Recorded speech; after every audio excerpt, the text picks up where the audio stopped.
Welcome, and thank you for joining me on this journey into a darker side of history, a side we often avoid, where the true cost of geopolitical decisions is measured not in dollars, but in human lives. As you settle in for the night, I invite you to relax and let the weight of history wash over you. Soothing, calming, yet revealing truths that we can no longer turn away from. This isn't a tale of heroes or villains, it's the story of how the United States, in its pursuit of power and security, backed dictatorships that were often built on the backs of their own people. This is a history of alliances forged in shadows, of decisions that have haunted the world long after they were made. Tonight, we will travel through time from the early days of the Cold War, across the blood-stained fields of Latin America, Africa and the Middle East, uncovering the hidden costs of democracy's darker side. As you listen, let your mind wander. Imagine yourself moving through the quiet corridors of power, feeling the weight of decisions that would change the lives of millions. And as the night deepens, allow the rhythm of the story to guide you towards sleep. Picture yourself walking slowly through a dimly lit room, the heavy scent of polished wood and old leather filling the air. It's the 1940s, and the world is slowly recovering from the devastation of World War II. You feel the stillness of the room, where maps of continents, each a puzzle piece in a game of global power, are spread out on a table. In this room, history is being written. Decisions are being made that will shape the future of nations, and the balance of power is fragile, hanging in the air like the distant hum of a storm. The United States, born from ideals of freedom, equality and justice, now finds itself caught between its founding values and the reality of the New World Order. The war has ended, but the struggle for global dominance is just beginning. The Soviet Union, once an ally, is now the United States' primary threat, a global behemoth whose ideologies threaten to sweep across Europe, Asia and beyond. You stand here in the room watching as the maps shift under the hands of diplomats and strategists. The question in the air is simple, yet profound. What does democracy mean in this new world? And to whom does it belong? The answer begins to take shape in the form of a dilemma. The United States, despite its founding values, begins to place stability above democracy. The fear of communism sweeping through fragile nations leads to an unsettling rationale, the idea of authoritarian stability. In this new world, it is believed that a dictator, if able to maintain order, might be preferable to the chaos of revolution. The idea of democracy, once a beacon, is now placed on the back burner. What matters most is stopping the spread of communism, and for that, any means are justified. You hear voices murmuring about geopolitical stability and safeguarding interests. It is a chilling reality. Democracy is no longer the guiding principle of US foreign policy. Instead, it is a calculated choice to support authoritarian regimes, as long as they promise to be bulwarks against the Soviet threat. The United States, once the world's champion of freedom, begins to support dictators who rule with an iron fist, their reigns marked by brutality and repression. As you listen, a subtle unease begins to settle in. You understand now that the pursuit of global security and capitalist interests often trumps the very values that America claims to represent. This realization is heavy, like the thick, warm air before a storm, an air filled with both promise and danger. The foundations of Cold War realpolitik are being laid, and in their wake, the lives of countless individuals will be forever altered. You think of the countries on those maps, nations that could have embraced democratic ideals, now left to suffer under the thumb of foreign-backed tyrants. You feel the weight of this new world order, a world where freedom is a commodity, bought and sold, and where the lines between good and evil are blurred by the cold logic of national interest. And yet, as you stand here, the decisions of those in power continue to ripple through time. The choices they make will create a legacy, one that will unfold in the years and decades to come, leading to interventions, coups and alliances with some of the world's most brutal regimes. The clock ticks slowly in the background, and you take a deep breath, realizing that the story of US interventionism has only just begun. The path forward is both uncertain and deeply troubling, and as you prepare to leave this room of power, you know that the next chapter of this tale is one that will only deepen the sense of unease that now fills you. But for now, the story must continue, as the decisions made in those quiet, dimly lit rooms begin to have far-reaching consequences.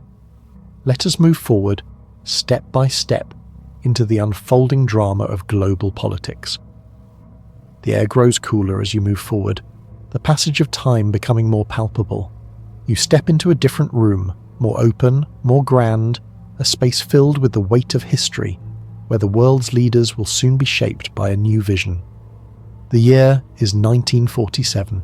In the aftermath of World War II, the world is fractured, and the United States stands at a crossroads.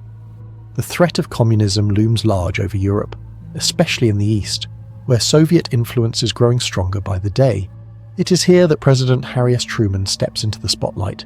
As you stand in the shadows, you hear his voice echoing through the halls, calling for a bold new direction in foreign policy.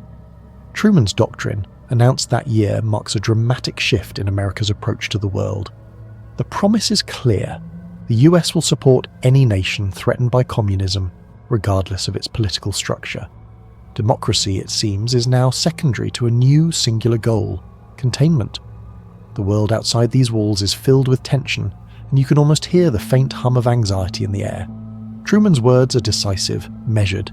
He pledges to protect nations like Greece and Turkey from communist forces by any means necessary, through financial aid and military support. As you listen, the weight of his words begins to settle in. America is no longer content to simply be a symbol of freedom. It is now a guardian of an ideology, the only ideology it believes can save the world from the spread of communism. But here's the subtle truth that begins to unfold before you. To safeguard this ideological battle, Truman and his successors will need to make compromises. Democracy, you begin to realize, is not a universal right, but a tool that will be wielded to secure political and economic interests. The focus now is on stability at any cost, and that cost, it is the people who will live under the thumb of dictators as long as they oppose communism. You imagine yourself in a crowded room, listening to the speeches and the planning, the rustling of papers and the quiet murmur of strategists. They speak of stability as if it's something tangible, something worth protecting. But you know, deep down, that stability under dictatorship comes at the expense of human rights and freedom. The very ideals that America once fought for are now being twisted, manipulated in the name of national security. Truman's doctrine sets the stage for a series of interventions, some open, others covert, that will shape the course of the Cold War. As you stand there, you realize that this doctrine is the key to understanding the foreign policy that follows. It is the framework through which the United States will support regimes with blood on their hands, regimes that may oppress their own people, but at least are opposed to the Soviet threat. Your mind drifts to distant lands, Latin America, the Middle East, Asia, places where the people will bear the brunt of this policy. It is easy to forget that the Cold War was fought not just with armies, but with lives that were often sacrificed in the pursuit of a global chess game. And as you stand here, quietly absorbing this new reality, you feel the tension in the air, the realization that the world is about to change in ways that will leave deep scars. But for now, you stay in this room of decision, where the foundations of Cold War realpolitik are being laid.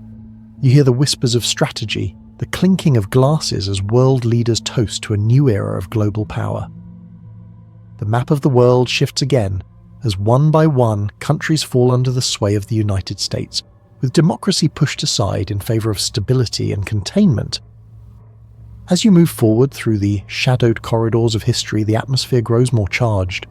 The whispers of strategy grow louder, and you sense the shift from open confrontation to more secretive, subtle maneuvers. The year is now 1950, and as the Truman Doctrine begins to take shape, a new, more covert arm of the US government begins to flex its muscle.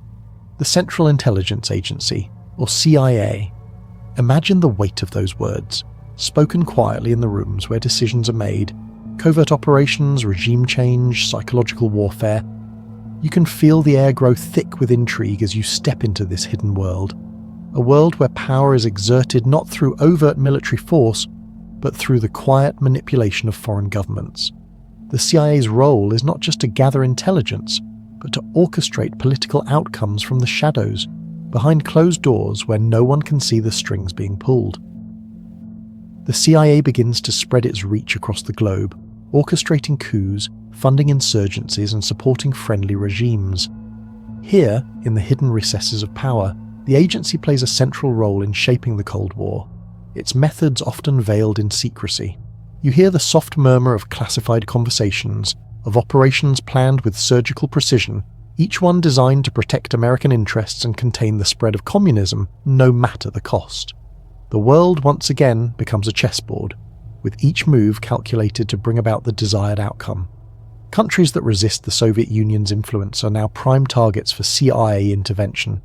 But as you stand there, listening, you begin to realize that the lines between friend and foe are blurred.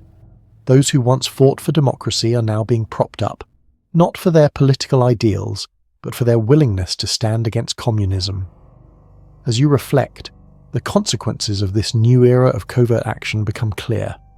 The CIA begins to install puppet regimes, governments that will serve US interests at the expense of their own people's freedoms. Dictators rise to power, not through the will of the people, but through the quiet support of foreign powers who see their survival as essential to maintaining global stability. The people of these nations, you sense, will never know that their fate was sealed in the shadows by men in suits, far away, who never saw the faces of those they were affecting. This is the other side of democracy, the side where governments are toppled, not in the open, but through carefully orchestrated maneuvers. The world's leaders may never have to answer for their actions, but those whose lives are shaped by these covert decisions will bear the burden for generations to come. As you stand in this hidden world of secret operations, you feel the weight of those decisions pressing down. Decisions that are made not for the good of the people, but for the good of a global power struggle. And so, as the CIA's influence spreads, the world becomes a quieter, more dangerous place, a place where no one can be sure who is pulling the strings. The CIA's reach is long, and as you stand here in this moment, you can sense that this is only the beginning of a much larger game. The room feels cooler now, the shadows stretching long as you move through this next chapter, a chapter steeped in intrigue and consequence. As the CIA's influence continues to grow, we find ourselves in the heart of the Middle East, where the winds of change are beginning to stir. The year is 1953, and in Iran a quiet revolution is unfolding, one that would alter the course of the nation's history and leave scars that would never fully heal. You imagine yourself standing in the streets of Tehran, watching as the city hums with the rhythm of daily life. The scent of spices and rich coffee fills the air, and the voices of the people rise and fall in a soft murmur. But beneath this peaceful surface, something is amiss. The government of Mohammad Mossadegh, a democratically elected leader, is growing stronger, pushing for reforms that threaten the interests of foreign powers, specifically the British and the Americans, whose interests in Iran's oil fields are immense. You feel the unease settle in as the political tension deepens. Mossadegh's decision to nationalize the oil industry, a move that would take control away from British and American corporations, shocks the West to its core. The stakes are high. The world watches as Iran's leaders face the consequences of defying the global powers that be. The idea of sovereignty, of a nation choosing its own path, is suddenly at odds with the interests of the United States. And so, in the quiet shadows of power, the CIA steps in. Operation Ajax is set into motion, an intricate covert plan to topple Mossadegh's government and restore the Shah, Mohammad Reza Pahlavi, to the throne. The plot is carefully crafted, with CIA operatives using a combination of bribery, propaganda and manipulation to rally support for the Shah and create the illusion of public unrest. You can almost hear the whispers of intrigue in the dark corners of the world, where diplomats and intelligence agents work in the quietest of secrecy, pulling the strings that will shape Iran's future. The coup is swift, and within days, Mossadegh is removed from power. The Shah returns, backed by the full might of the United States. The streets that once hummed with the sounds of dissent are now silent as the people of Iran are forced to accept a new reality, one where democracy is replaced by an authoritarian regime, propped up by foreign intervention. You can feel the weight of that moment as the hopes of a nation are crushed under the boot of a new tyranny, one that will last for decades. As you stand in the aftermath, you begin to understand the true cost of this intervention. The Shah, once restored, will rule with an iron fist, using the support of the US to maintain his grip on power. Political repression, censorship and violence will become the norm, and while the West may breathe a sigh of relief, knowing that Iran is once again aligned with its interests, the people of Iran will endure the consequences of a coup that was never theirs to control. The shadows grow longer now as you reflect on the quiet intervention that altered the course of history. What was once a proud moment for democracy, the choice of the Iranian people, is now seen through a different lens. The US had decided that its interests mattered more than the will of the people, and in doing so, it laid the foundation for decades of unrest and resentment. The atmosphere shifts again, and as you step forward, the air thickens with the smell of the tropics, warm and earthy. The year is 1954, and this time we find ourselves in the heart of Central America, where a different kind of revolution is taking shape, one fueled by the forces of commerce and imperialism. Imagine yourself walking through the dense jungles of Guatemala, the sound of distant birds and the rustle of leaves in the warm wind filling your ears. But beneath the vibrant life of this land, there lies a story of corporate greed, political unrest, and the silent machinations of foreign powers. Guatemala, once a thriving democracy, has found itself caught in the crosshairs of international politics. The man at the centre of it all is President Jacobo Arbenz, a reformer who dreams of a more equitable society for his people. But Arbenz's vision, though grounded in ideals of social justice, stands in stark contrast to the interests of the powerful United Fruit Company, an American multinational with a stranglehold on Guatemala's economy, particularly its vast banana plantations. You can feel the tension building as Arbenz begins to enact a series of land reforms aimed at redistributing unused land to the rural poor, much of which was owned by foreign corporations. This move, though intended to address the deep inequalities that have plagued the country for centuries, threatens the business interests of the United Fruit Company, which has flourished in Guatemala for years. For them, this is not just a political issue, it is a matter of survival. As you listen, the weight of the situation becomes clear. The United Fruit Company lobbies Washington, using its political influence to press for action against the Guatemalan government. The company's ties to the US government are deep, and soon Washington begins to see Arbenz as a threat, not just to American business interests, but to the broader fight against communism. The stage is set for another covert operation, one that will have far-reaching consequences for the people of Guatemala. In 1954, the CIA, under the guise of Operation PBSUCCESS, orchestrates a coup that will remove Arbenz from power. The operation is swift and brutal, with CIA-backed forces entering Guatemala, destabilizing the government and forcing Arbenz into exile. The people, who once believed in the promise of a fairer society, are left to pick up the pieces of a broken dream. As the coup unfolds, you sense the deep irony of it all. What was presented as a battle against communism is, in reality, a fight to protect corporate interests, a battle fought in the shadows by men far removed from the bloodshed on the ground. The United States, in its pursuit of geopolitical stability, has once again chosen to sacrifice the democratic will of a people for the sake of economic interests. And yet, as the dust settles, the real tragedy of this story becomes clear. The coup plunges Guatemala into decades of military dictatorship and civil war. The land reforms that were once a beacon of hope are erased, and the country descends into a long period of violence and oppression. The indigenous population, particularly the Mayan people, will bear the brunt of this new reality as they become targets of state-sponsored violence and repression. You pause for a moment to take in the weight of what has just happened.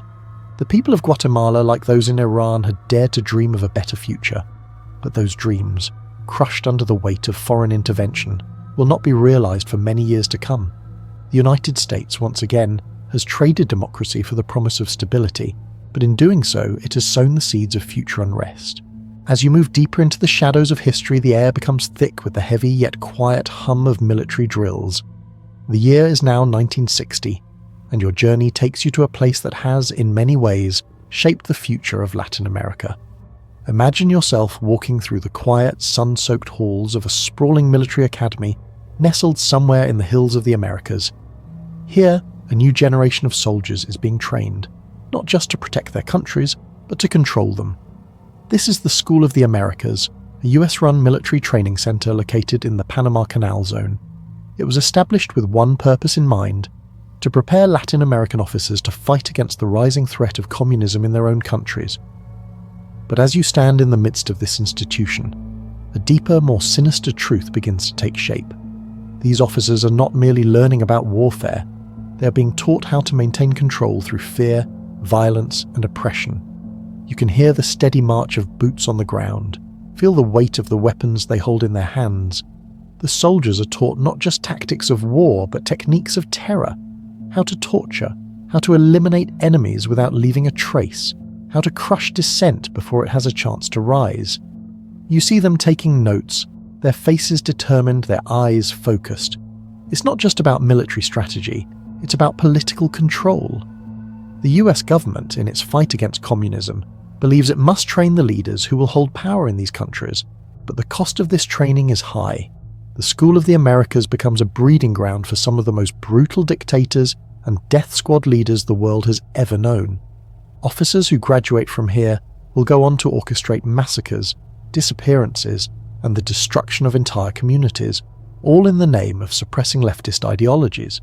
As you stand in this quiet, sunlit room, you feel the weight of the decisions being made. Here, in this place, the future of Latin America is being shaped by a foreign power that has chosen to invest in authoritarian rule rather than democratic freedom. The soldiers, once trained to defend their people, will soon become the instruments of repression, using the skills they've learned to maintain their leaders' grip on power. And as the years pass, the effects of this training will reverberate across the continent. The graduates of the School of the Americas will return to their countries, where they will be at the heart of military dictatorships, like those in Argentina, Chile, and El Salvador. The tactics they've learned will be put into practice in the streets and in secret prisons, where the people will live in constant fear.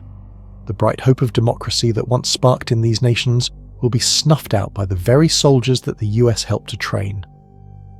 As you reflect on this dark chapter, you begin to understand the full scope of US involvement in Latin America. The School of the Americas, once a place of hope for those seeking protection from communism, has become a symbol of repression, a testament to the lengths the US government was willing to go to in order to preserve its vision of global stability. As you continue your journey through the shadows of history, the air grows heavier, as if the weight of this next story will sit on your shoulders long after you leave. The year is now 1973, and the world turns its attention to Chile, a nation caught between the dreams of democracy and the harsh realities of Cold War geopolitics. Imagine yourself standing on the bustling streets of Santiago, Chile's capital, where the scent of fresh bread and flowers mixes with the distant hum of political discourse. The rhythm of life here is like any other, yet you sense something shifting, a storm quietly brewing beneath the surface. At the heart of this storm stands Salvador Allende, Chile's democratically elected president. A socialist, Allende dreams of a better, more equitable future for Chile's working class. Under his leadership, the country begins to take bold steps toward nationalizing industries, implementing social programs, and redistributing wealth, reforms that are meant to provide for the people, but which draw the ire of both the US and Chile's elite. But the promises of a fairer society are met with resistance. You can feel the mounting tension as the rich and powerful, threatened by Allende's policies, begin to push back. Their fear is not only of a new government, but of the spread of socialism in the region, a movement that is gaining traction across Latin America. In this time of uncertainty, the US sees an opportunity. A destabilized Chile, they fear, could become a communist foothold in the Americas. The response is clear: Allende must go. The stage is set for a moment that will forever change the course of Chilean history. The US provides covert support to those plotting against Allende, including funding opposition groups and stirring unrest. As the pressure mounts, Allende's government teeters on the edge of collapse. On September 11th, 1973, the inevitable happens. Tanks roll through the streets of Santiago, and the military, led by General Augusto Pinochet, stages a coup against the democratically elected government. You can hear the distant sounds of gunfire, the sharp crack of rifles, and the roar of military vehicles as the coup unfolds. Allende, refusing to surrender, dies in the presidential palace, leaving behind a nation torn apart by violence. The air is thick with the stench of fear and uncertainty. In the chaos of this moment, Pinochet rises to power, promising order and stability in the face of what he calls the communist threat. As Pinochet consolidates his power, you sense the darkness settling over Chile. What follows is a brutal dictatorship, one that will last for nearly 2 decades. Pinochet's regime is marked by widespread repression, torture, and murder. Thousands of Chileans, those suspected of opposing the regime, activists, and even innocent bystanders, are rounded up, tortured, and disappeared. The rhythm of life in Chile, once filled with the hope of progress, is replaced by fear and silence. In the quiet corners of this new reality, you realize the true cost of foreign intervention. What the US saw as a necessary step to prevent the spread of communism becomes a nightmare for the people of Chile. The very democracy that had been fought for and won by the people is snuffed out, replaced by the iron fist of dictatorship, all in the name of protecting stability. And as the years pass, the consequences of this intervention become clear. The Chilean people will live under Pinochet's rule for almost 2 decades, their lives defined by the constant threat of violence and the loss of freedoms they once held dear. The memory of Allende's promise of a better future for all fades into the dark recesses of history, a dream unfulfilled because of the forces that intervened from abroad. As the echoes of Pinochet's rise still linger in your mind, the air grows colder, and the tension seems to tighten like a noose around the very heart of Latin America.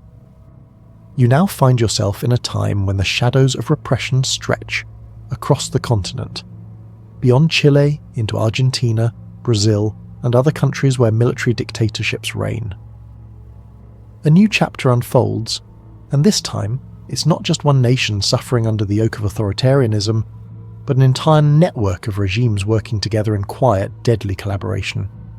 In the early 1970s, as the Cold War intensifies, the US continues its campaign to suppress the spread of communism throughout the Americas. But this time the strategy shifts. Rather than simply supporting individual regimes, Washington turns a blind eye to something far darker, a coordinated transnational campaign of terror known as Operation Condor. Imagine yourself stepping into the shadows of this covert operation, a web of military juntas, intelligence agencies, and authoritarian governments that come together in the name of crushing opposition, silencing dissent, and maintaining control over the people. The operation is chilling in its scope. Dictatorships in Argentina, Chile, Brazil, and Uruguay form an alliance, working together to hunt down political opponents, dissidents, and anyone deemed a threat to the established order. This cooperation allows for the free movement of death squads across borders, no longer confined to the limits of their own countries, but operating with impunity in a network that spans much of South America. The people of Latin America, once hopeful for a brighter future, now find themselves trapped in a terrifying web of state-sanctioned violence. You hear whispers of families torn apart, individuals vanishing without a trace, their names erased from the fabric of history. The horrors of torture and execution are not confined to just one country, but are now a shared experience across national lines. The killing squads move like shadows, their victims never knowing when the knock on the door will come or when the van will pull up to drag them away in the dead of night. The United States, though aware of the brutality unfolding, remains complicit. The US provides military aid and intelligence support to these regimes, all in the name of anti-communism. Washington's priorities remain focused on the broader goal of regional stability, even if that means turning a blind eye to the atrocities committed under Operation Condor. As you stand in the midst of this dark chapter, you begin to understand the true cost of Cold War geopolitics. The people of Latin America, caught between the forces of repression and the might of foreign intervention, are left to suffer in silence. And as the years pass, the horrors of Operation Condor will be revealed. Slowly, methodically, as survivors speak out and as records are declassified. The full extent of the brutality, the lives lost, and the futures stolen from entire generations will eventually come to light, though the scars of these events will never fully fade. The haunting truth of this period is that, in their pursuit of global influence, the United States and its allies chose to prioritize control over the lives of individuals, abandoning the ideals of democracy and human rights in favor of a far more sinister vision.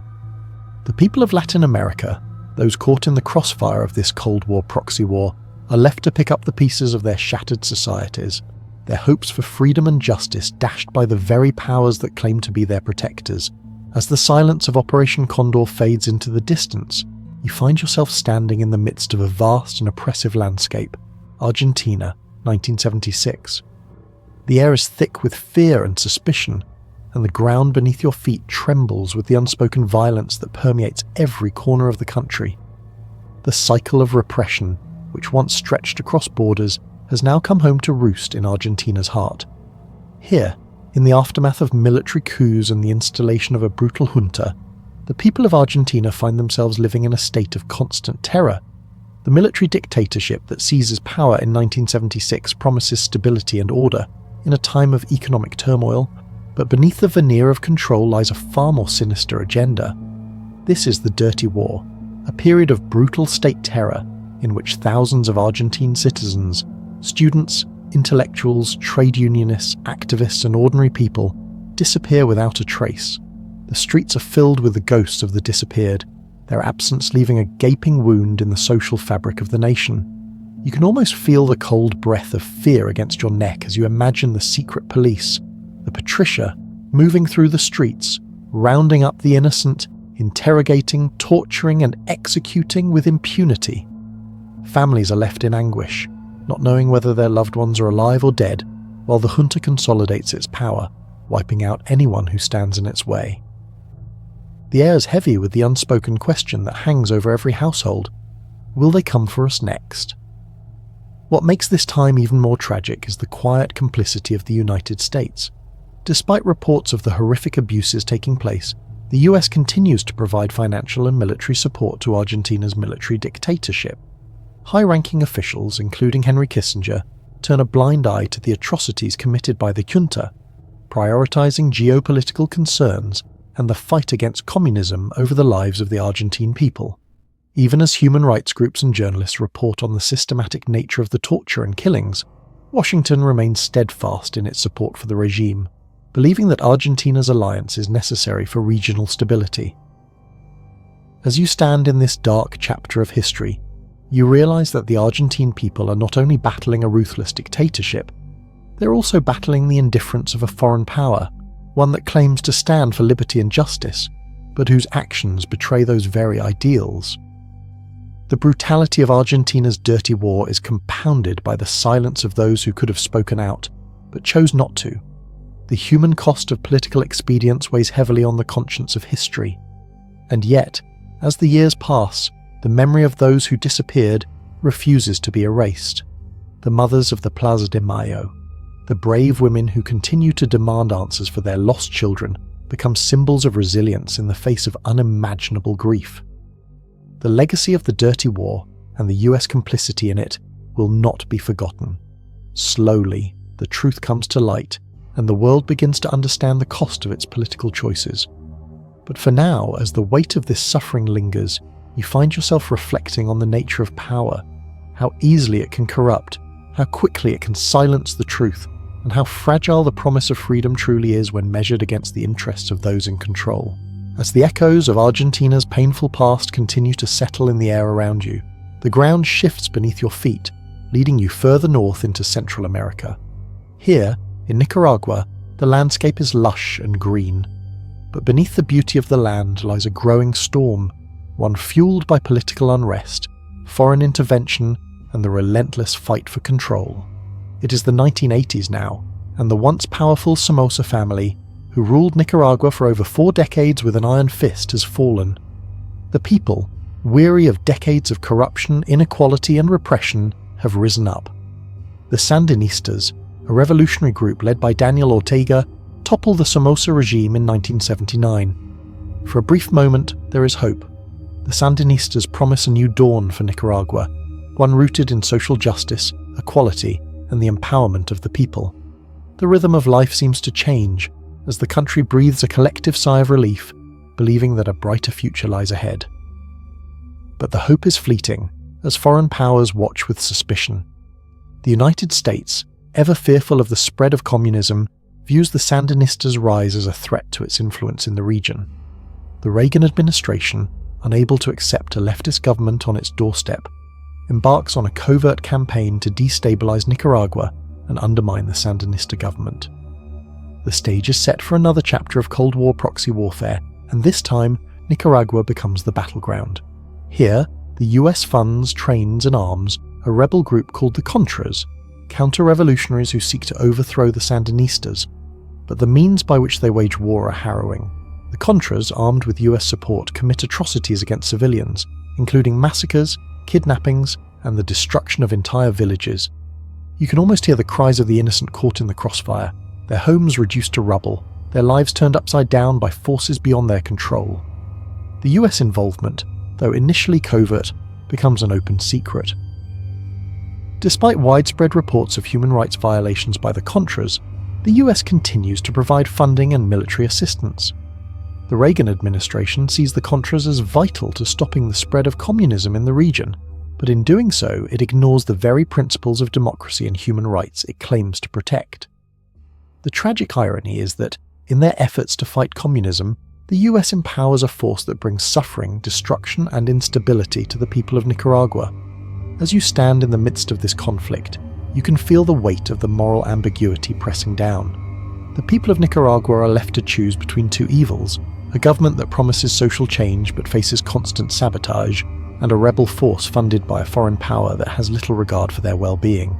The once hopeful revolution has turned into a brutal war, and the people, caught between two forces, are left to endure the consequences. The Iran-Contra affair, the scandal that unravels in the mid-1980s, reveals the depth of US complicity. The secret deal to sell arms to Iran, a country the US considers an enemy, and use the profits to fund the Contras, shocks the world. The US government, in its pursuit of geopolitical objectives, has betrayed the very ideals it claims to uphold, sacrificing the lives of innocent civilians in the process. As the conflict drags on, Nicaragua is left shattered, its people scarred by years of violence, political manipulation, and foreign interference.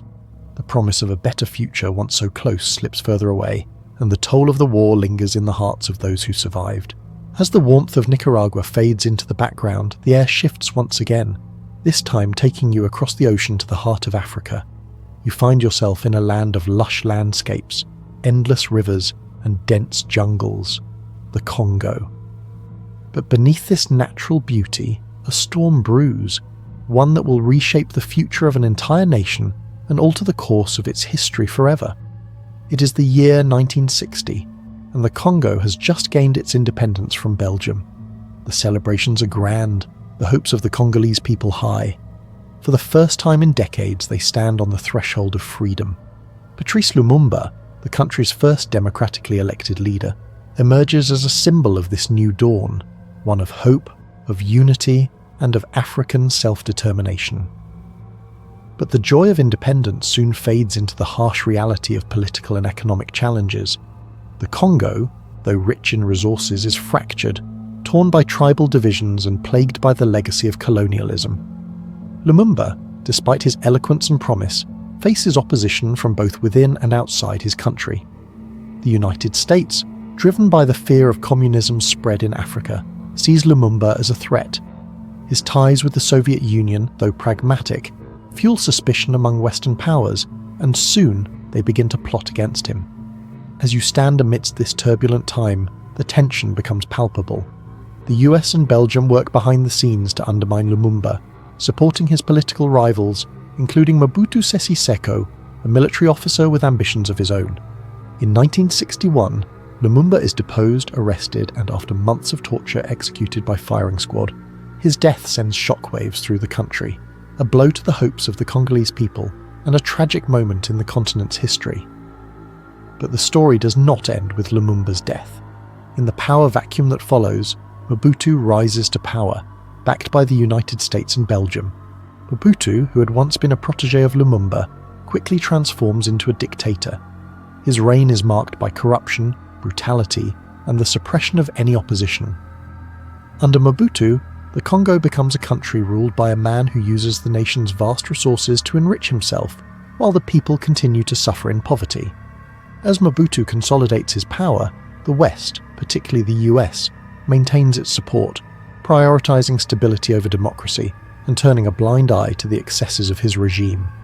In doing so, the US continues its pattern of backing dictators who serve its geopolitical interests, regardless of the cost to the people they rule. The consequences of this support are felt in the years that follow, as Mobutu's kleptocracy bleeds the Congo dry, and the country remains mired in poverty and civil conflict. As you stand in this chapter of history, the scent of injustice hangs in the air, mixing with the dust of a nation's unfulfilled potential. The people of Congo, betrayed by both internal and external forces, find themselves once again subject to the whims of a dictator, one whose reign will last for over 3 decades, but who will leave the country in ruins by the time he's overthrown. As the echoes of Congo's painful history gradually fade, you find yourself drifting further eastward, to the island nation of Indonesia, where a different kind of storm brews. The lush jungles, rolling hills, and vibrant cities mask the darker forces at work. Forces that, like the ones in Congo, will reshape the destiny of a nation. It is the mid-1960s, and Indonesia, under its leader Ahmad Sukarno, is a country in the throes of revolution. After gaining independence from the Netherlands, the nation has struggled to find stability. Sukarno, a charismatic leader, has united the diverse archipelago, but his rule is marked by tension between political factions, economic instability, and mounting pressure from both the left and the right. The country teeters on the brink of collapse, and the struggle for control intensifies. As you breathe in the heavy air of political unrest, you sense the rising tide of violence, one that will engulf the entire nation. In 1965, a failed coup attempt shifts the balance of power. Sukarno's government, already weakened by internal conflict, is now in jeopardy. This is where General Suharto, a figure whose name will forever be associated with bloodshed, steps into the frame. Suharto, with the backing of the military, seizes control and begins a brutal campaign to purge the nation of perceived communist sympathizers. But the coup is only the beginning. In the aftermath, Suharto's forces launch a series of systematic purges aimed at eliminating anyone suspected of being a communist or left-leaning. The violence that ensues is staggering. You can almost hear the silence of death as it sweeps across villages, towns, and cities. Thousands of suspected communists, men, women, and children, are killed in what will become one of the most brutal massacres in modern history. Estimates vary, but it's believed that between 500,000 and 1 million people are killed, and millions more are tortured or imprisoned. Suharto's rise to power, fueled by US support, is not without controversy. The US, ever fearful of communism in Southeast Asia, sees Suharto as a necessary ally in the global struggle against Soviet influence. The CIA provides lists of alleged communists to the Indonesian military, which then uses this information to carry out its purge. The West, including the United States, remains largely silent as the killings continue, turning a blind eye to the mass executions and human rights violations in the name of anti-communism. As the waves of violence crash against the shores of Indonesia, you can almost feel the weight of the injustice in the air. The people, caught in the storm of political retribution, find themselves at the mercy of a regime that will stop at nothing to consolidate power. Suharto's dictatorship will last for over 3 decades, during which time he will maintain his grip on the country through fear, repression, and patronage, all while ensuring that Indonesia's vast resources flow into the hands of a few. But despite Suharto's iron-fisted rule, the wounds of the past cannot be easily erased. The scars of the massacre remain, etched into the collective memory of the Indonesian people. The truth of the killings, suppressed for years, will eventually come to light, and Suharto's legacy will forever be tainted by the bloodshed that marked his rise to power. As the murmur of Indonesia's tragic past quiets in your mind, you find yourself once again drawn towards Southeast Asia, to the dense forests, the humid air, and the distant sounds of war that echo across the land. It is here, in Vietnam, that yet another story of intervention, division, and bloodshed unfolds. The year is 1955, and the people of Vietnam are caught in the grips of a conflict that stretches back to the bitter wounds of colonialism. France has been ousted, but the country remains divided, with the north under communist rule, led by Ho Chi Minh, and the south, which has fallen under the control of Ngo Dinh Diem, an anti-communist authoritarian leader. It is a time of rising tension and fear, as the Cold War between the United States and the Soviet Union casts its long shadow over the region. The United States, keen to prevent the spread of communism, decides to step in, providing military and financial support to Diem's government. But the ideal of a free, independent South Vietnam is far from the reality that the people experience. The Diem regime is authoritarian, corrupt, and deeply unpopular.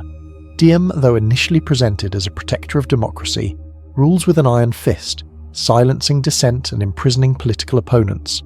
The streets of Saigon, once filled with the promise of hope, now hum with the sounds of fear. The rhythm of daily life is punctuated by the tension of political persecution and military crackdowns. You can almost feel the weight of suspicion in the air, as families are torn apart by the oppressive grip of a government that seeks control at all costs. As the years pass, the violence intensifies, Diem's grip on power weakens, and his reliance on the United States for support deepens. Despite widespread protests and mounting unrest, the US continues to pour resources into his regime, believing that South Vietnam's survival is crucial to preventing the spread of communism in Southeast Asia. The government, backed by American arms and advisors, grows more repressive. The South Vietnamese people, caught between the oppressive rule of Diem and the threat of communist insurgents, face a constant struggle for survival. In 1963, as the situation becomes increasingly untenable, the United States approves a coup that removes Diem from power, but the bloodshed does not end with his removal. Diem's assassination sends shockwaves through the country, plunging Vietnam into further chaos and marking the beginning of a long and tragic war. The promise of freedom and democracy, so heavily sold to the Vietnamese people, dissolves into the harsh reality of a war that will cost millions of lives. The United States, despite its claims of fighting for democracy, becomes entangled in a conflict that spirals out of control.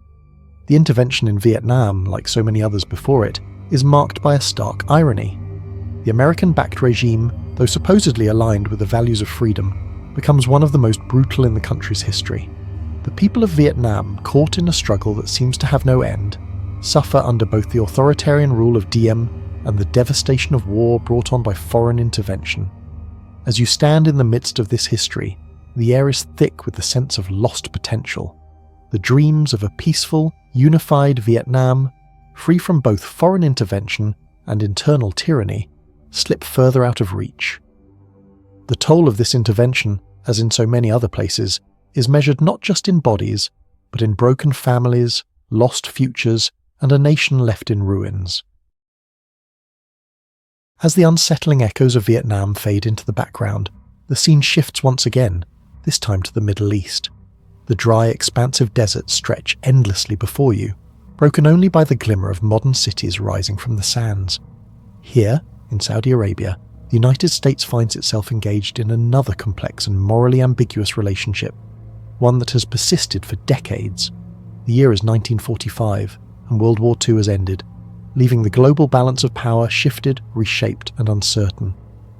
The world's superpowers, the United States and the Soviet Union, are locked in a struggle for influence, both seeking to extend their reach into the oil-rich lands of the Middle East. At this crucial moment, a new alliance forms.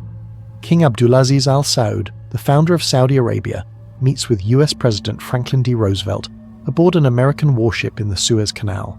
The exchange is brief but monumental. In this meeting, a deal is struck. Saudi Arabia will provide the United States with access to its vast oil reserves in exchange for military protection and support. This deal sets the stage for a relationship that will shape both nations for generations to come. As the years pass, the United States continues to support the Saudi monarchy with billions in military aid and advanced weaponry, ensuring the kingdom's stability and dominance in the region. In return, Saudi Arabia's oil wealth fuels the American economy, securing its position as a global superpower. Yet, beneath the surface of this mutually beneficial arrangement lies a troubling reality. The Saudi regime, despite its vast wealth and influence, remains an absolute monarchy, ruled by the Al Saud family with little regard for political freedom, human rights, or the well-being of the majority of its citizens. Women are denied basic rights, including the ability to drive, and political dissent is ruthlessly suppressed. The kingdom's rulers, cloaked in the trappings of power, engage in a system of absolute control where any challenge to the regime is met with swift retribution. The United States, in its quest for stability and control over the Middle East, turns a blind eye to these injustices. The strategic importance of Saudi oil and its position as a counterbalance to regional rivals, particularly Iran and Iraq, outweigh any concern for democracy or human rights. As a result, the US continues its unwavering support for the Saudi monarchy, despite its long record of repression. As you stand in the midst of this historical moment, the paradox becomes clear. On one hand, the United States claims to champion freedom and democracy around the world. On the other, it aligns itself with a regime that denies those very principles to its own people. The air feels heavy with this contradiction, a reminder of the compromises made in the pursuit of global power. For decades, this relationship continues, with Saudi Arabia maintaining its grip on power, supported by American arms and diplomatic cover. Meanwhile, the people of Saudi Arabia, living under a veil of silence, must navigate the harsh realities of life under a regime that rules with absolute authority. As the distant echoes of Saudi Arabia's complex narrative fade, you now find yourself drifting northward to the land of ancient civilizations where the Euphrates and Tigris rivers flow. Iraq, a country that has long stood at the crossroads of history, its soil enriched by millennia of human culture and conflict. It is here that yet another tale of political pragmatism, betrayal, and shifting allegiances unfolds. The time is the 1980s, and Iraq, under the rule of Saddam Hussein, is a key player in the Middle East. A man whose rise to power was shaped by violence and ambition, Saddam has consolidated his position as the absolute ruler of Iraq. His regime, though brutal, has been deeply aligned with Western interests, especially in the context of the Cold War. The United States, seeking to contain the spread of Iranian influence in the region, has found an unlikely ally in Saddam. During the Iran-Iraq War, 1980 to 1988, the US provides Saddam with critical intelligence, military support, and diplomatic cover. The United States' support for Saddam Hussein is rooted in a geopolitical calculation, a belief that Iraq, as a bulwark against the spread of Iran's revolutionary Islamic regime, is a necessary ally in the region. Despite Saddam's authoritarian rule, his use of chemical weapons on his own people, and his brutal treatment of political opponents, the US chooses to overlook these human rights violations. In the name of strategic interests, the US continues to support Saddam, providing him with weapons and intelligence, even as he wages war against Iran in a brutal conflict that lasts for 8 long years. Yet, as you reflect on this period, there is a profound sense of unease. The narrative of support for a ruthless dictator, for the sake of political advantage, is fraught with contradictions. Saddam, once an ally, soon becomes a liability, a reminder of the complexities and unpredictability of foreign policy. The year is 1990. Saddam's invasion of Kuwait, driven by his desire to control the country's vast oil reserves and assert Iraq's dominance in the region, marks a sharp turning point. The United States, which once backed Saddam, now finds itself preparing for war. The irony is palpable. Saddam, who had once received US support, is now the target of a military intervention led by the very country that had once provided him the tools for war. The Gulf War, which follows, is swift and devastating. The US-led coalition drives Iraqi forces out of Kuwait, but Saddam remains in power, defiant and emboldened. The aftermath of the war leaves Iraq in ruins, its infrastructure shattered, its economy crippled, and its people suffering under the weight of sanctions and constant surveillance.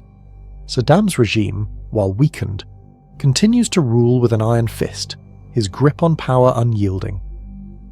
In the years that follow, as the world watches, the spectre of Saddam Hussein looms large. His defiance of international norms, his continued development of weapons of mass destruction, and his refusal to comply with UN resolutions set the stage for the Iraq War in 2003. This intervention, led by the United States, ultimately results in Saddam's downfall and execution, but not before thousands of lives are lost and the region is plunged into further instability. As the dust settles over Iraq's devastated cities, you can almost feel the weight of the years of US intervention, of decisions made in the name of geopolitics and security that have led to such devastating consequences.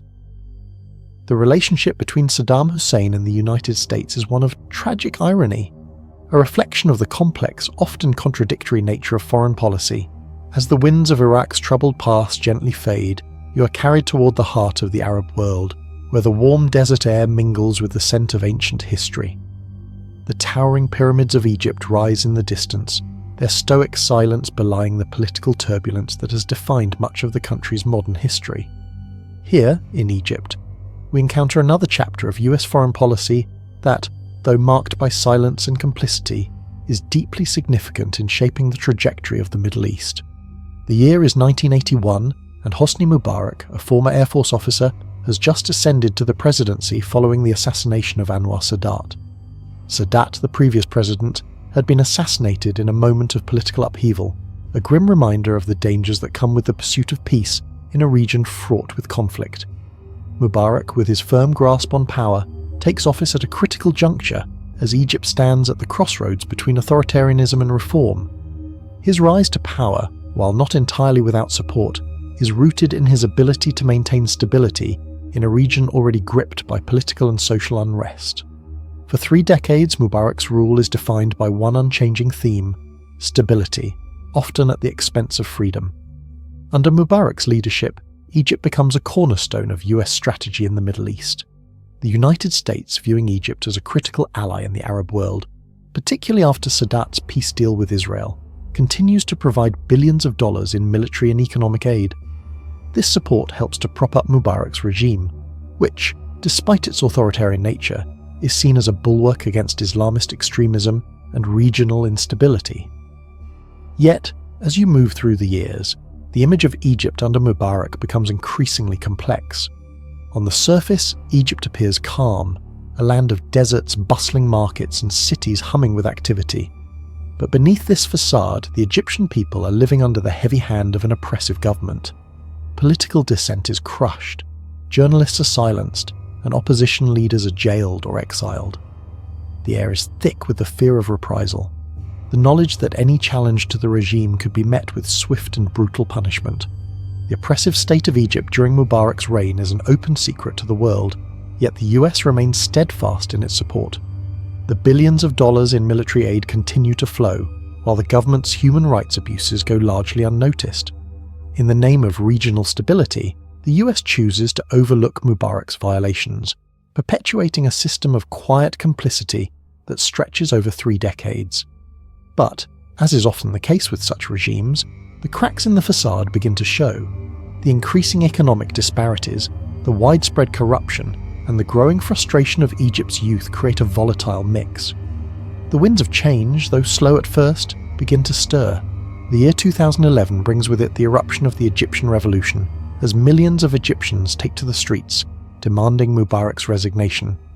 The air is charged with the energy of protest, the hope for freedom, and the anger of years of repression. After weeks of mass demonstrations, Mubarak finally steps down, and the world watches as Egypt enters a new, uncertain chapter. The stability that Mubarak's regime had promised, now shown to be a fragile illusion, crumbles, leaving behind a country in turmoil. As the winds of revolution in Egypt settle, we now find ourselves drifting toward the Caribbean, where the warm, salty air carries a story of brutality, corruption, and a dynasty's iron grip on power. Haiti, an island nation with a complex and tumultuous history, stands as a testament to the contradictions of US foreign policy and its support for authoritarian rule. The Duvalier family's reign over Haiti begins in 1957 with the rise of François Papa-Doc Duvalier, a man whose methods were as ruthless as they were shrewd. He rose to power in the wake of political instability and a corrupt system, capitalizing on the fear and uncertainty of the Haitian people. With promises of reform and national unity, Papa-Doc establishes himself as Haiti's leader. But beneath the surface of his charismatic speeches and populist rhetoric, a darker reality soon emerges. Papa-Doc quickly consolidates his power through fear, utilizing the Tonton Macoutes, a brutal paramilitary force to silence opposition. These enforcers, loyal to Duvalier, are responsible for countless acts of violence and terror, from assassinations to disappearances. The air around Haiti grows thick with the scent of fear as the people live in constant anxiety, knowing that any sign of dissent could lead to their destruction. The United States, despite knowing the horrors of Papa-Doc's regime, remains largely silent, seeing Haiti's strategic importance in the region and its stability under Duvalier as more important than the lives of its people. Military aid and support flow into Haiti, all while Papa-Doc rules with an iron fist, maintaining his authority through intimidation, political repression, and manipulation. The political elite live in opulence, while the vast majority of Haitians suffer under extreme poverty, with little to no chance of improving their lives. Papa-Doc's rule continues for almost 2 decades, but the dynasty does not end with him. His son, Jean-Claude Baby-Doc Duvalier, ascends to the throne in 1971 after his father's death. Baby Doc's reign, though seemingly more modern and less overtly violent, does not bring any meaningful changes to the lives of ordinary Haitians. The Tonton Macoutes remain, and corruption flourishes as Baby Doc, a man of youthful inexperience, continues his father's legacy of authoritarian rule. The United States, again, turns a blind eye to the suffering of the Haitian people. Despite mounting evidence of human rights abuses, the US continues to support the Duvalier regime, fearing the rise of socialism or communism in the Caribbean. Haiti's stability, so fragile and built on fear, becomes another pawn in the larger game of Cold War geopolitics. The people of Haiti, however, grow weary of their suffering.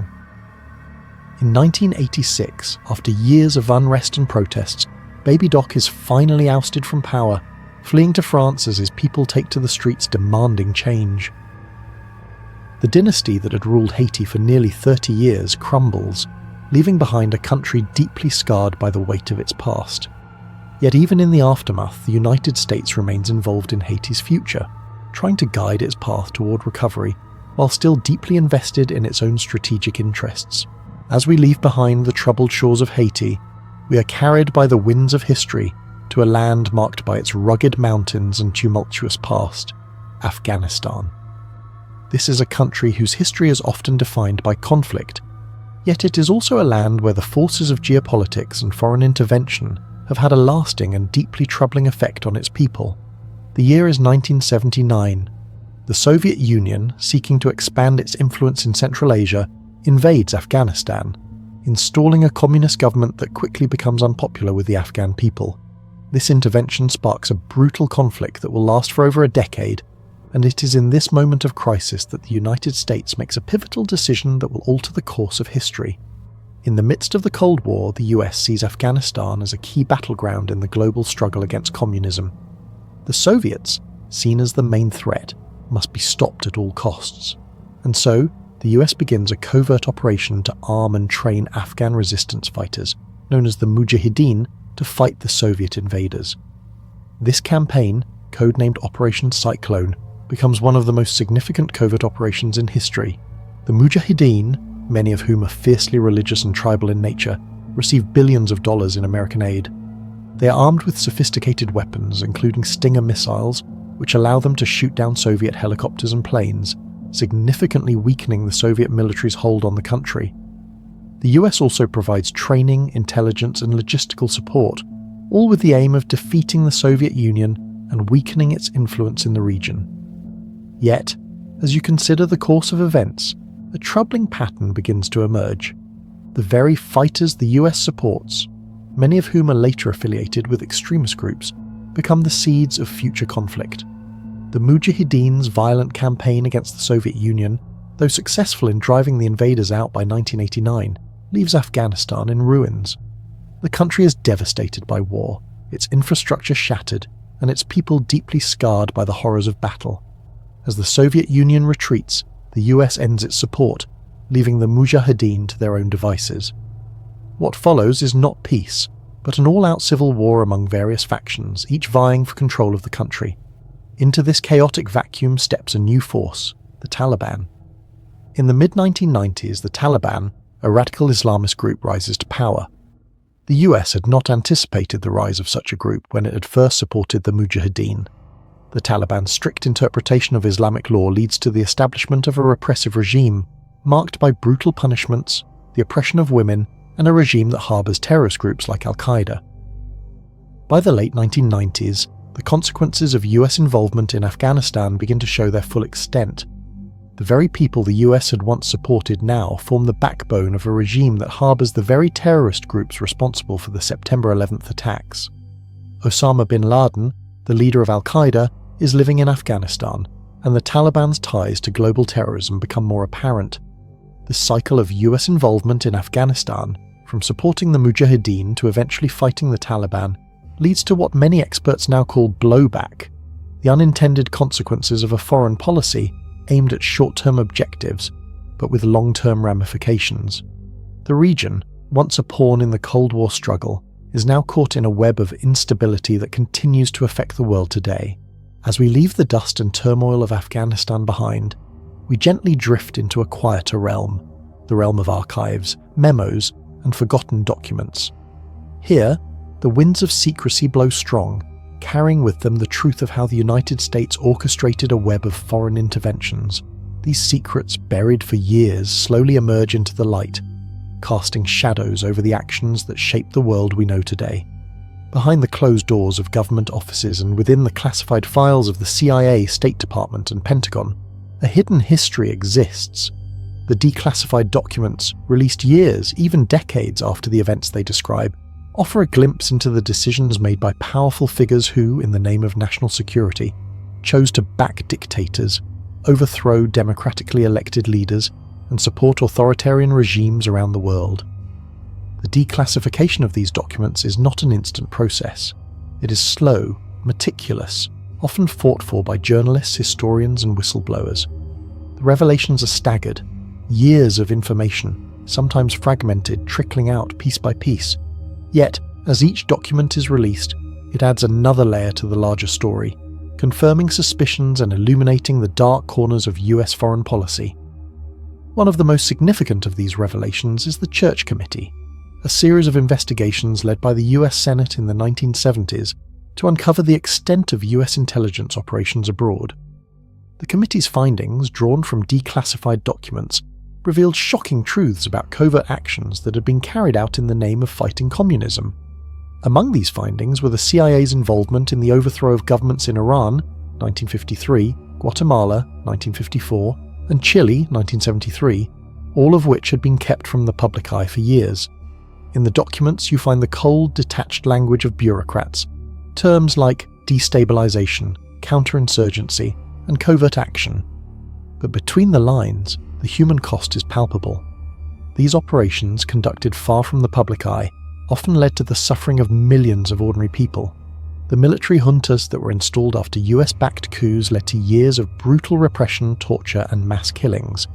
In Chile, for example, the coup that brought Augusto Pinochet to power in 1973 was backed by the CIA, despite the fact that Pinochet's regime would go on to commit thousands of human rights abuses. And yet, the documents reveal more than just the dark underbelly of American power. They also reveal the inner workings of a vast and sophisticated intelligence apparatus, one that learned to operate in the shadows, gathering intelligence, manipulating governments, and playing the game of geopolitics with cold precision. These operations were not only about defeating communism, but about ensuring that US interests, be they political, economic, or military, remained protected, even if that meant supporting regimes that would oppress their own people. These revelations show how the machinery of the empire operates. The documents paint a picture of US foreign policy that is less about ideology and more about power. The strategy is simple: maintain stability in regions critical to American interests, even if that means supporting authoritarian rulers who would stifle democracy, suppress dissent, and wage violence against their own citizens. The human cost of these decisions often went unnoticed, or worse, ignored. As more documents are released, the full extent of the US's role in global interventions becomes clearer. The Vietnam War, the invasion of Grenada, the Iran-Contra affair, and the support for Saddam Hussein during the Iran-Iraq War are just a few examples of actions that were carried out in secrecy, hidden from public scrutiny. And even now, decades later, there are still questions about what lies hidden in those classified archives. Yet, despite the growing body of evidence, much of the public remains unaware of the extent to which their government has been involved in foreign interventions. The documents, though they reveal the truth, often do little to change the course of history. The damage, both physical and psychological, has already been done, and the effects are still being felt around the world. As the last of the declassified documents settle into the sands of time, we find ourselves on the edge of reflection. The story of US interventionism, of alliances with dictators, of covert operations and regime changes has played out over decades, and now, as we take a step back, we are faced with a sobering question: what was gained and what was lost? At first glance, it may seem that the US won. After all, it emerged victorious in the Cold War, and the global spread of capitalism and democracy became its mantra. Dictators were toppled, communist movements were thwarted, and the world was reshaped in the image of Western ideals. The reality, however, is far more complicated. As we look at the aftermath of these interventions, we see that the gains are often far more elusive than they first appeared. Stability, that fragile concept that the US valued so highly, was often an illusion. In places like Chile, Argentina, and Guatemala, the US backed regimes that promised stability, but instead brought waves of violence, oppression, and suffering to their people. The authoritarian stability the US sought was often built on the backs of those it sought to protect. The innocent civilians, the workers, the intellectuals, and the families who found themselves caught in the crossfire of foreign influence. The loss of human life is perhaps the most tangible cost of these interventions. Millions of people died in wars, revolutions, and uprisings. The massacres in Vietnam, the disappearances in Argentina, the torture chambers of Chile, and the brutal regimes of Saddam Hussein and Pinochet. These are not abstract consequences. They were real, they were personal, and they were devastating. The scars left on the psyche of nations are often more difficult to heal than the wounds left on the body. But even beyond the immediate cost in lives, there is a more insidious consequence that lingers: the long-term instability. Countries that were once helped by the US to ward off communism now face new struggles. In Afghanistan, the very mujahideen that the US supported would give rise to the Taliban, a regime even more oppressive than the one it replaced. In Iraq, the US support for Saddam Hussein, first as a bulwark against Iran, eventually led to his brutal dictatorship, which would turn into the chaos of the Gulf War, and later the rise of ISIS. Each intervention created a cycle of violence, leaving countries with fragile institutions, broken economies, and wounded societies. The moral cost of these actions is also significant. Supporting dictators, turning a blind eye to human rights abuses, and funding regimes that terrorize their own people all raise fundamental ethical questions. How do we reconcile the ideals of democracy and freedom with the choices made in the name of national security? How do we justify supporting oppressive regimes to maintain geopolitical power? Some may argue that these decisions were necessary in the context of the Cold War, an era when the fear of communism seemed to justify extreme measures. But the legacy of this strategy, this willingness to sacrifice ideals for pragmatic gains, has left a bitter aftertaste. It has led to a profound distrust between the US and many of the nations it intervened in, as well as between the American people and their government. Yet, there is also hope, however faint, in these stories. Despite the devastation, the countries touched by US intervention have in many cases continued to fight for democracy, human rights, and justice. The people of Chile, Argentina, and Guatemala have persevered, rebuilding their societies in the wake of years of oppression. The Afghan people, despite the horrors wrought by decades of war and foreign intervention, continue to seek peace and stability. In Iraq, the battle for democracy and self-determination rages on, even as the scars of war remain. The final reckoning, then, is not a question of whether these interventions were ultimately right or wrong, but rather how we understand their lasting consequences. The lesson, if there is one, is this. History has shown us the dangers of short-term thinking, of choosing the path of expedience over the path of principle. And so, as you drift into the night, consider how this story connects to the world we live in today. The cycles of intervention, the support of authoritarian regimes, the manipulation of foreign politics, they are not things of the past. They are still with us, still shaping the present and still affecting the future. The world is not so different now, even if we'd like to think it is. The struggle for democracy, peace, and justice continues. Thank you for spending this time with Sad History for Sleep. As you settle into the quiet of your room, perhaps you feel a little more connected to the intricate web of history, the choices made in secret rooms, the lives shaped by foreign hands, and the enduring strength of people around the world who continue to hope and rebuild, long after the headlines have faded. If you're still awake, we invite you, softly without urgency, to leave a comment below. Let us know where you're listening from and what time of night or day history found you. Your quiet thoughts are always welcome here, and if this video helped you relax or gently drift off, consider subscribing. There are more stories to tell, calmly, carefully, with the reverence they deserve. For now, rest easy. Let the distant echoes of history lull you to sleep. You are safe, you are here, and the night is yours.